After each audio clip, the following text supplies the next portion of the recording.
कामचोर बहू। कांता बहन की दो बहुएं थी, बड़ी कल्पना और छोटी प्रिया। कल्पना का जैसा नाम वैसा ही काम।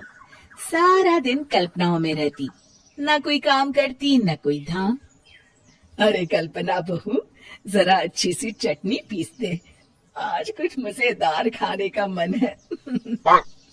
पेट में जलन हो जाएगी माँ जी बुढ़ापे में, और वैसे भी मेरा काम करने का वक्त शाम का है, आप प्रिया को ही बोल दो।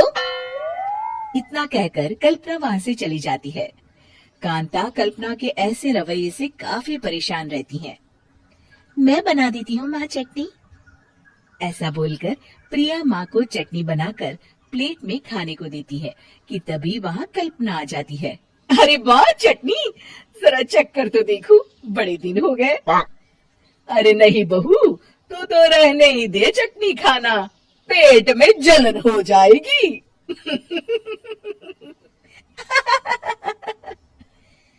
इतना कहकर कांता और प्रिया दोनों हंसने लगते हैं। कल्पना सारा दिन या तो मोबाइल में यूट्यूब देखती या फिर सोती रहती। उसका कमरा भी बिखरा और गंदा रहता। एक दिन कल्पना का पति अशोक उससे कहता है, अरे कल्पना, जानवर भी उस जगह को साफ कर लेता है जहाँ वो बैठता है, तुम तो इंसान हो, कैसे इतने गंदे कमरे में रह लेती हो? देखो सारा सामान यहाँ वहाँ बिखरा पड़ा है। ज्यादा अपनी माँ का बोल ना बोलो। हाँ, कमरा तुम्हारा भी तो है, गंदा लग रहा है तो साफ कर लो। पता नहीं तुम्हारे साथ मैं कैसे जिंदगी बिताऊंगा। इतना कहकर अशोक वहां से चला जाता है।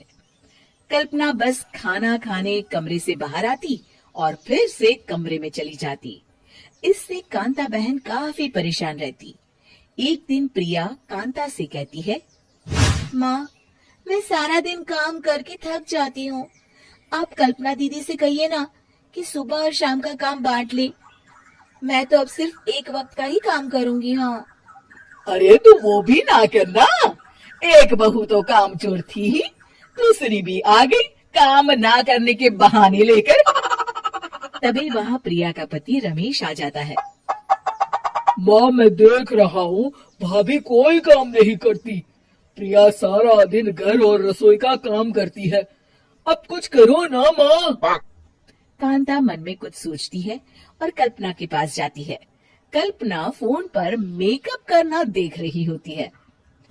कल्पना, तुम सारा दिन बस मोबाइल देखती हो, घर का कोई काम भी कर लिया करो। प्रिया सारा दिन काम करके थक जाती है, आज से मैंने फैसला किया है, एक वक्त का काम तुम करोगी, सुबह का खाना तुम बनाओगी और रात का प्रिया। आप लोगों ने काम को हुब्बा बना रखा है।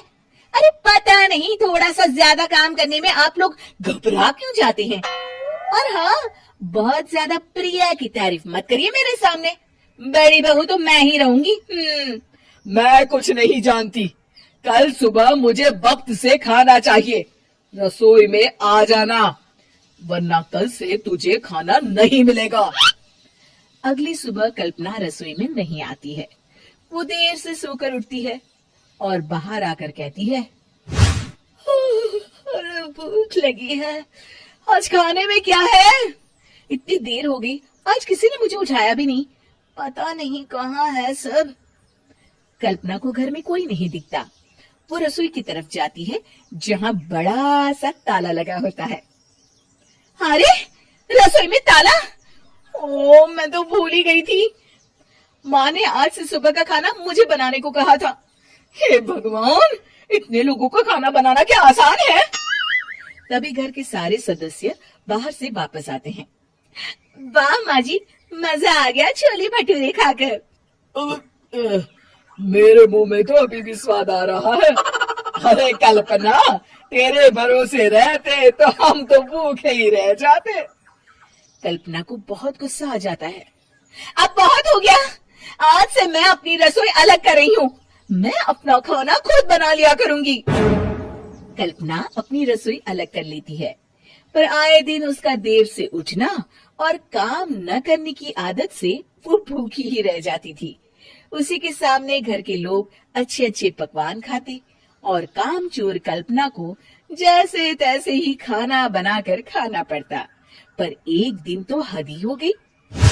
माँ, दीदी आज सुबह से कमरे से बाहर नहीं निकली, हमें जाकर देखना चाहिए। सो रही होगी, कामचोर कहीं की। पर तुम कहती हो तो चलो देख लेते हैं उसे। कल्पना कमरे में पेट पकड़कर बैठी होती है। हाय मेरा दर्द, पेट दर्द के मारे मर रही हूं मैं।